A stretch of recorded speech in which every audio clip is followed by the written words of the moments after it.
additional capital that you invest in the first round? We're angels, and angels, unlike VCs who do husband capital as a general rule, VCs are convinced that angels are convinced that we're the first guys in, we put our cash in, that's it, and then from there on the VCs will take care of it. Somehow, in every bloody year we done this year, we can help funding the other round. So.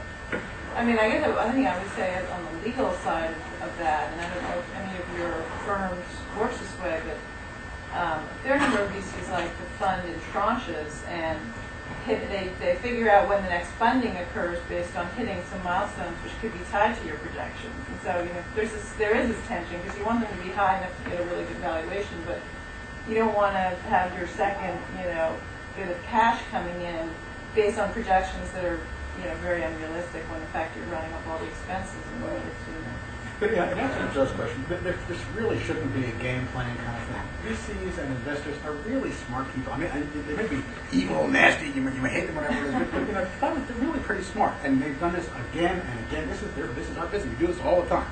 And so if projections are unrealistic, the only person who's going to hurt is you. Because the valuations and deal structures are going to be such that if you say, oh, I'm going to do $1 zillion next year and you end up doing $3 million, the person's going to get nailed one way or another.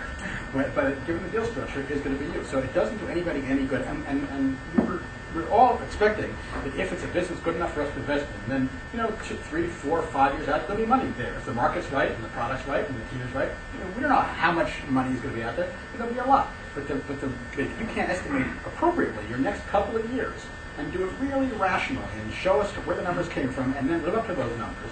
Then there's something sort of wrong and it's going to hurt you. So I would say be conservative. I think when you invest, you look at the numbers, and the business plan and the numbers you have when you're initially pitching are a reflection of all the information you have gathered to date. After you invest 6 months later, there's going to be a lot more information. There's going to be a lot of new questions coming up. There's going to be a lot of questions that were answered. So we view the business plan and the model again. Is this a thoughtful model? Have they tried to anticipate, the downside scenarios? How are they building it on too much hope? But if you miss your numbers and it's a reflection of new information, we don't view that as an entirely alarming thing. If you miss it by a lot and you can't really explain why, and the investment plummeting out of control is obviously a big red flag.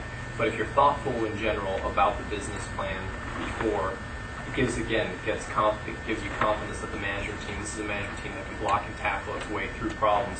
And problems are going to come up, and that's just part of the business. You have to anticipate the problems are going to come up.